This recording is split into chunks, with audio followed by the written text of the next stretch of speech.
생각을 바꾸면 수익이 보인다. 역발상 투자의 문현지 멘토입니다. 자, 오늘도 많은 종목들이 급등을 하고 많은 종목들이 급락하고 있는데 이런 과정에서 우리가 가야 할 길 상한가에 들어간 종목들 체크해보면 답이 나오겠죠. 도움이 되신다면 좋아요와 구독 그리고 알람 설정까지 반드시 부탁드리면서 바로 한번 출발해 보도록 하겠습니다. 자, 일단 오늘 시장은 갭으로 떴습니다. 미국이 빠진 거에 비해서는 상당히 선방하고 있는 증시가 아닌가 생각이 드는데요. 미국, 러시아, 독일, 유럽 전부 다 지금 빠지고 있는데 우리나라만 그런대로 선방을 해 놓고 있습니다. 아무래도 외국이 빠질 때, 다른 국가들이 빠질 때 우리나라는 오르기도 했고, 그리고 다른 국가들이 오를 때 우리나라는 많이 떨어졌잖아요. 그래서 같이 간다는 느낌보다는 조금 다르게 가려고 하는 그런 느낌이 조금 많이 드는데요. 그럼에도 불구하고 기분이 조금 찝찝한 건 어쩔 수가 없는 것 같아요. 왜냐하면 아무래도 수급 면에서 외국인들이 계속 팔고 있다는 점과 기관의 수급이 샀다 팔았다를 계속 반복하면서 일관적인 모습을 보이지 않는다는 것을 생각 한번 해볼 때 상승 베팅을 하고 있다, 상승이 올라갈 거니까 누군가가 엄청나게 사서 모으고 있다는 느낌은 아니잖아요. 그래서 사실은 여기서 약간 횡보가 되면서 오를 때는 오를 것 같다 싶을 때 약간 선물과 현물 매수로 통해 가지고 조금 장난치고, 그리고 조금 떨어질 것 같다 싶을 땐 또 밑으로 또 내리면서 매도하면서 약간은 아래쪽으로 하방으로 베팅을 걸어놓고 약간 그런 식으로 약간의 차익을 노리는 그런 매매를 하고 있다 생각이 듭니다. 그래서 지금은 단타를 하고 있는 외국인들이 있기 때문에 시세 변동 위아래로 횡보하는 모습이 나오는 거지, 사실상으로는 이런 식으로 그냥 옆으로 일자로 가는 것과 다름없는 시장인 것 같아요. 그래서 여러분들의 종목들이 올라간 것도 아니고 내려간 것도 아닌 상태, 오히려 따지고 보면 조금 더 많이 내려간 것 같다라고 생각이 드는 그런 장세가 아닐까 싶어요. 지금 요즘에 하루는 양봉, 하루는 음봉하고 또 음봉으로 빠질 때 또 많이 빠지고 올라올 때는 찔끔 올라와서 별거 아닌 것 같은 시장인 것 같아요 라고 많이 느끼실 텐데요. 그렇기 때문에 추가 매수나 신규 매수는 해서는 안 된다라는 거죠. 지금은 여러분들이나 그 누구나 단타를 하셨던 분들도 지금은 스윙 투자나 장기 투자를 하고 계실 텐데, 스윙 투자나 장기 투자를 해보지 못하신 분들, 하지 않았던 분들이 갑자기 원치 않은 장기 투자나 원치 않은 스윙 투자로 바뀌었을 때 굉장히 혼란이 오게 됩니다. 매매가 엉망진창으로 번져나간다라는 거예요. 그래서 저는 여러분들이 지금 스윙 투자를 원치 않게 하게 되었다고 하더라도요, 스윙 투자를 애초부터 시작을 했던 사람처럼 약간 마인드 관리도 좀 하시고, 그리고 스윙 투자는 원래 많이 기다려야 돼요. 그래서 그 기다림의 고통이라고 하는 건데요, 그걸 조금 느낄 줄도 알아야 되고, 그리고 조금은 참을 줄도 알아야 된다라고 생각이 듭니다.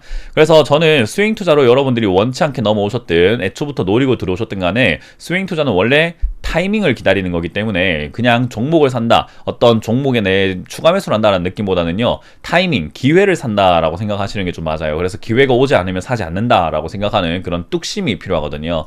그래서 지금은 약간은 조금 어정쩡한 상태인 거잖아요. 위로 올라가는 것도 아니고 내려가는 것도 아닌 이런 상태에서는 우리가 과감하게 베팅을 걸 수는 없습니다. 그래서 그런 부분은 기억하시면 좋겠고, 제가 다른 유튜버라든지 또는 다른 방송의 이렇게 채팅창이라던가 커뮤니티 이런 것들을 많이 살펴보았는데요.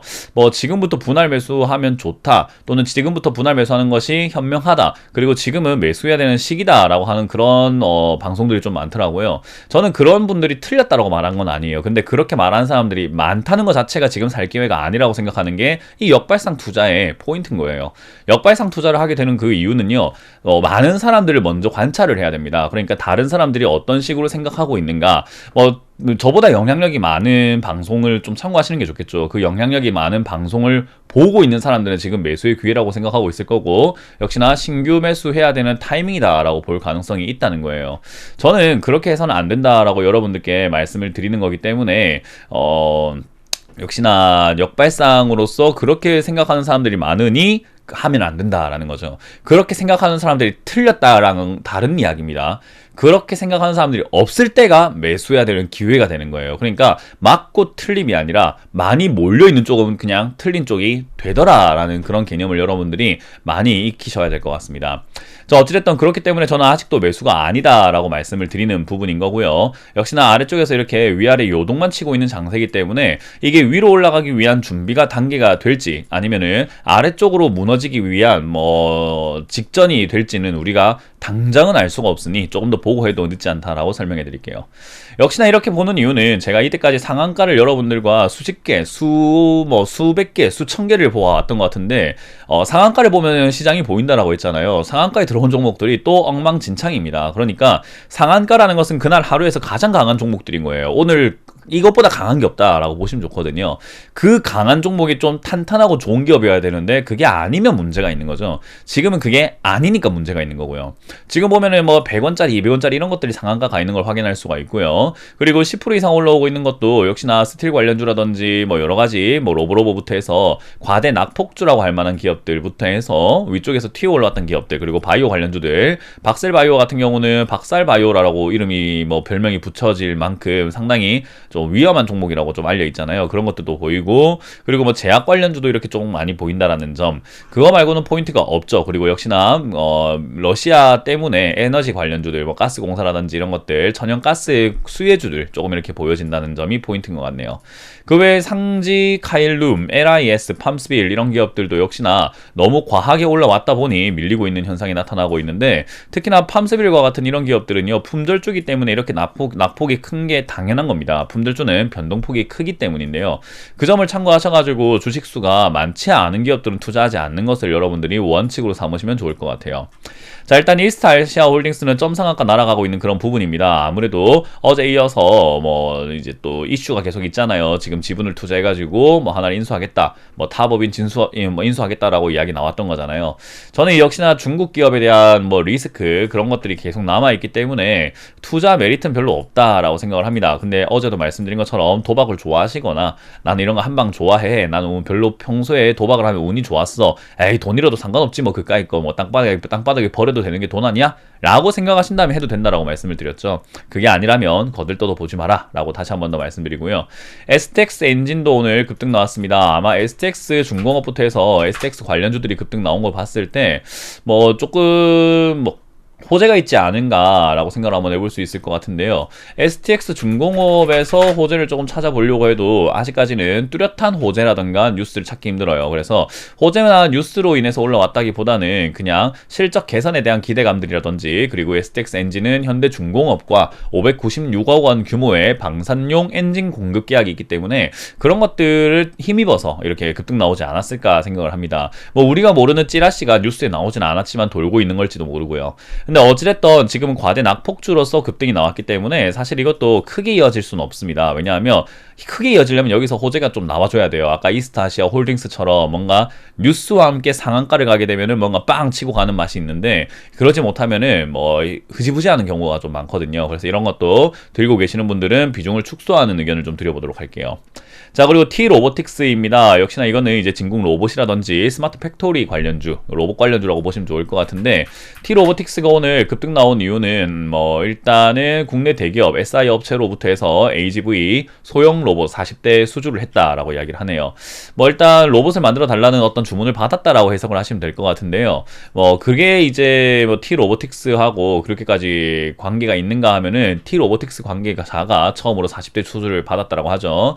그래서 이런 기업들이 일단은 이걸로 인해서 매출이 조금 나와준다면 좋을 것 같긴 해요. 로봇 관련주들이 사실 적자가 나는 기업들이 굉장히 많거든요. 그래서 테마는 정말 좋은데 뭔가 실적이 받쳐주지를 못하니까 투자하기가 좀 꺼려지는 건 사실이에요.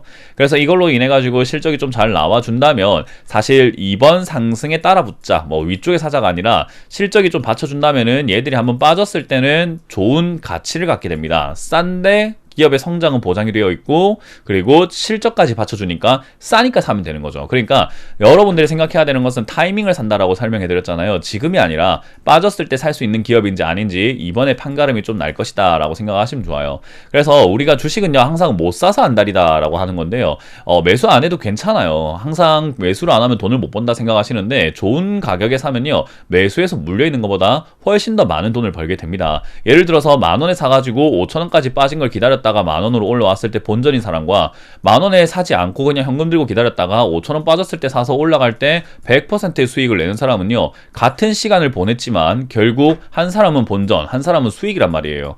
이 관점을 이해하게 되면은 현금 들고 있는 게 무조건 나쁜 게 아니라는 것을 알게 되고, 이런 기업들이 빠진다라는 것을 예상하고 빠질 수도 있다라는 걸 예측을 하고 빠졌을 때 사는 것이 얼마나 좋은 선택인지도 깨닫게 된다는 거죠. 저는 그런 것들을 여러분들이 조금 느껴가는 요즘이었으면 좋겠습니다. 그래서 이 T-로보틱스뿐만 아니라 로봇 관련주는 투자 메리트는 굉장히 높기 때문에 빠졌을 때 기회로 한번 삼아보자라고 설명을 해드리고 싶네요. 자, 그리고 CKH가 오늘 급등 나왔습니다. 이거는 중국 내에서 이제 건강식품을 파는 그런 기업으로 보시면 좋을 것 같은데요. 어쨌든 중국 관련 기업이 하나가 툭 튀고 올라오다 보니까 지금 이스타아시아 홀딩스가 날아가고 있잖아요. 그것 때문에 역시나 이 중국 내에서 영업을 하고 있다라고 하는 이런 기업들, 중국 내에서 건강식품 판매하고 중국 지분을 갖고 있는 기업들이 다시 뛰어오릅니다. 역시나 오랫동안 빠진 것은 역시나 신뢰를 잃었기 때문이고요. 이거 이외에도 헝성그룹도 마찬가지로 오늘 급등이 나왔었죠. 12% 급등이 나왔는데요. 중국 관련주들이 지금 이렇게 뭐 흔한 말로 약간 속된 말로 설치고 있습니다. 저는 중국 관련주가 이렇게 급등이 나오는 시장치고 좋은 시장 못 봤어요. 전 주식을 그렇게 막 오래 한 건 아니라고 할 수는 있겠지만 지금까지 제가 해온 시기 동안 중국 관련주가 급등이 나오고 상한가 나온 시장치고 제대로 된 시장이 없더라. 그리고 그럴 때마다 항상 어김없이 뭔가 위기, 폭락이라던가 어떤 증시의 뭔가 하락이라던가 안 좋은 일이 발생이 되더라라는 것이 저의 경험입니다. 이번은 아닐 수도 있어요. 하지만 지금까진 그랬다는 걸 생각해 볼 때 저는 이번에도 그럴 수 있다라고 생각하고 마음의 준비를 좀 하고 있는 게 맞지 않나 싶습니다. 여러분들도 참고하시길 바라겠고요. 뭐 어찌됐든 지금 시장을 뭐 함부로 하지 않는 것이 가장 좋은 시기고 그래도 계속해서 우리가 매수해 볼 만한 그런 종목들이 많이 보여지잖아요. 화장품 관련주 움직인다는 거 확인하고 있고 식음료 파트가 많이 안 떨어지고 있다는 거 이번에 증시가 밀릴 때 안 떨어진다면은 야 이건 이젠 더 이상 빠질 수가 없구나라는 것을 우리가 힌트를 얻을 수 있어요. 그리고 세 번째 로봇 관련주도 지금 얻었죠. 로봇 관련주도 이번 수주들을 통해서 실적이 개선되기만 한다면 주가가 빠졌을 때 매수할 수 있는 좋은 기회가 생긴다. 얼마나 좋습니까? 현금 들고 있는 분들이 현금 들고 있어서 좋을 거고 주식을 들고 있는 분들도 교체할 수 있는 그런 후보군들이 계속해서 확실하게 나와주고 있고 그 확실함이 뭔가 조금 우리가 확신으로 바뀌게 된다면 그때는 종목 교체뿐만 아니라 신규 매수뿐만 아니라 들고 계셨던 분들은 추가 매수 조금 과감하게 할 수 있는 시장이 오는 거잖아요. 그래서 기다리는 자에게 복이 온다라는 말이 저는 지금 시기에 딱 맞다 생각을 하기 때문에요. 기다리는 게 지루하다, 지겹다라고만 느끼지 마시고 기다리는 동안 앞날을 위한 준비를 하는 단계다라고 보시면 좋을 것 같습니다. 자, 이렇게 오늘 마쳐보도록 하고요. 다들 또 수고가 많으셨습니다. 지금까지 역발상 투자의 문현진 멘토였습니다. 고맙습니다.